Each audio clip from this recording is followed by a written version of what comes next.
The name Benchmark is highly respected within the hospitality industry. But how was that respect earned? What has been the inspiration for the company's evolution and growth? And just as importantly, how will your own life be impacted as a Benchmark team member? These are just a few of the insights you will discover in this revealing presentation of Benchmark's philosophy, purpose, and passion. We have to start with the fact that I'm an immigrant in this country. I was exiled here from Cuba when I was 10 years old. My father passed away at an early age. He was 32. I was 7 years old.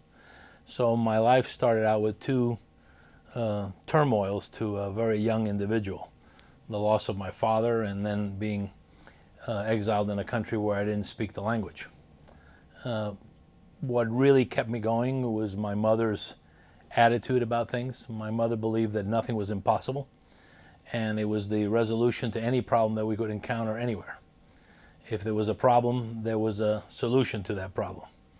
And my mother would say, nothing is impossible. The attitude, your attitude and your determination will determine whether you get past that problem.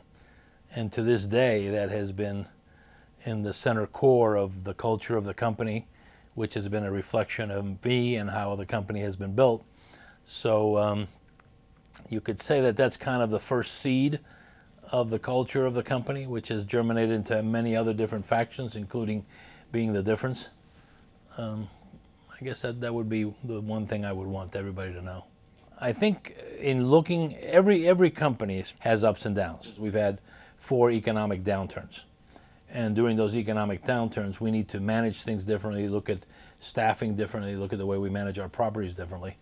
And always having in my mind the fact that nothing that gets put on the table to be discussed is impossible, puts us in a position of never taking anything off the table and evaluating resolutions to problems. Many times we'll go back to a resolution that we sometimes thought we shouldn't pursue, that under normal circumstances in another company would be totally scratched, and we put it into play and it becomes successful. And most of the people in the company who wrap their arms around nothing is impossible come up with better ideas, more productive ideas than those who sometimes tend to eliminate their options. Well, the first job I ever had was delivering newspapers, which I didn't like because the Sunday morning delivery was at 3 a.m. in the morning, and I am not a morning person. But by the time I got to be 15, I was a pretty athletic individual, and there were, in South Florida, different from the rest of the country, after school, one of the main jobs that was available that people wanted was the ability to clean the swimming pools at the hotels and clean the beaches at the hotels. And there were 365 hotels, so there were plenty of jobs. So after school, 3:30, you'd go and you'd work till sundown. The one glitch to that is you had to be a Red Cross life-saving certificate individual, because if you were working for the hotel and you worked on the beach, you had to be able to jump in the water and save somebody. So that gave me an advantage for the job. And my first job was that of a cleanup boy and lifeguard at the Shelbourne Hotel in Miami Beach when I was 15. From that job and after high school, I went in the Marine Corps. When I came out of the Marine Corps, I went back to the job of being the lifeguard on the beach at that hotel. I don't know how long I was a lifeguard before I was offered the opportunity to work at the front desk of the hotel by one of my first mentors, the general manager of that hotel. And that was the beginning of my career, real career in the hotel industry. Was that not that the lifeguard was not the job, but the room clerk gave me a different view of the business and got me started in college at that point in time. I first went to Miami-Dade Junior College, which was the only hospitality school in South Florida at the time. That was 1967 to 69. And then after that, 1974, FIU opened, and I went to FIU to get my bachelor's. And that's where I have my degree from now, and I now serve on their advisory board for the hospitality school. Much like the reasons why Benchmark Hospitality became a management company, you always had to do better at what you did the previous day. You get up in the morning, you look in the mirror, and you say, okay, what can I do better today than I did yesterday? And mostly in those days for our guests, because my communications with the owners of the property was very limited. So you could say that for the first 2/3 of my life, my attitude and determination to succeed was tied to service to the guest. After that, it began to, as we began to build the company, began to divide itself between the guest and the owner of the hotel, who we work for and who our responsibility is too.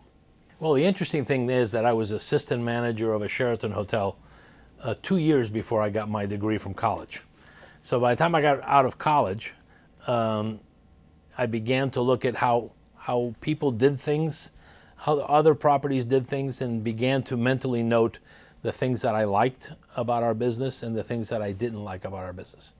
How corporations who run hotels do things, how family companies who run hotels do things, and began to sort through what I thought would be the best of the best should I ever have the opportunity to form a management company like we did with Benchmark. And truthfully, the easiest way to say how we do things is a composite of my two previous jobs before I started Benchmark, my director of operation at Doral with a five-star resort, and my previous regional responsibilities with Stover Hotels, and taking the good, the bad, and the ugly of all of that and sorting it into what I believe was in the best interest of the owners of the property, who are the people for whom we work. I think the employee is center to everything that we do. And therefore, and in reflection, they are who we do things for.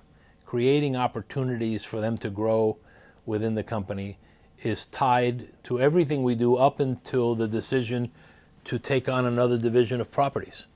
If we're doing Benchmark resorts and hotels with conference centers, and we see the opportunity, as we have in the past, to do Benchmark, to do luxury resorts and hotels, personal luxury resorts and hotels, and that becomes a division, we do that with a large percentage of our thinking, how can we grow our employees into that new sector and make them better at what they are and have them be a better representation of our company with the owners. Got to keep in mind, when we started the company, we had 500 employees, and we now have over 7,000.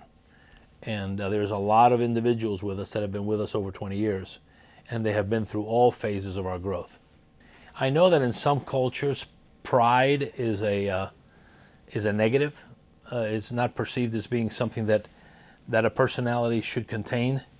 But I think there isn't one employee that works for us today that's come from a foreign country to us as an immigrant, as an exile, in any capacity, on a student visa or on a work visa, that should not have pride in what they do for us. They should feel good about what they do. They should try to learn something new every day, and most importantly, have the best attitude and best determination to perform the job that they have. If they do that, they cannot help but succeed.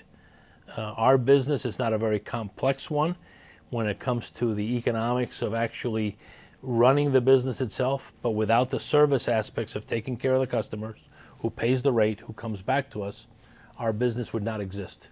There isn't one brick on any hotel that we have that has any value at all compared to any one of our employees.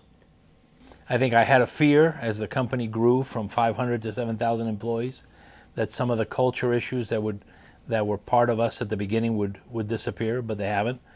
And the opportunity for people to grow, and to grow under the attitude of nothing is impossible, is still very evident in our company, and still one of the greatest opportunities for individuals to join our company. You know, I came from Cuba, and we spoke Spanish in Cuba, so I would like to repeat what I just said to you in Spanish. La frase "todo es posible", que mi mamá me presentó toda mi vida, todavía existe en la compañía.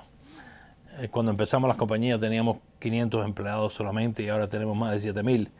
Pero todo empleado en esta compañía, si hablan español o otro idioma, depende de otros países que vengan, tienen una tremenda oportunidad de llegar a un punto en esta compañía de tener muy buen trabajo con nosotros y un futuro fantástico, solamente con el pensamiento de que todo es posible y tener una buena actitud sobre su trabajo y para el beneficio del cliente de nosotros. Muchas gracias a todos ustedes, and thanks to all of you.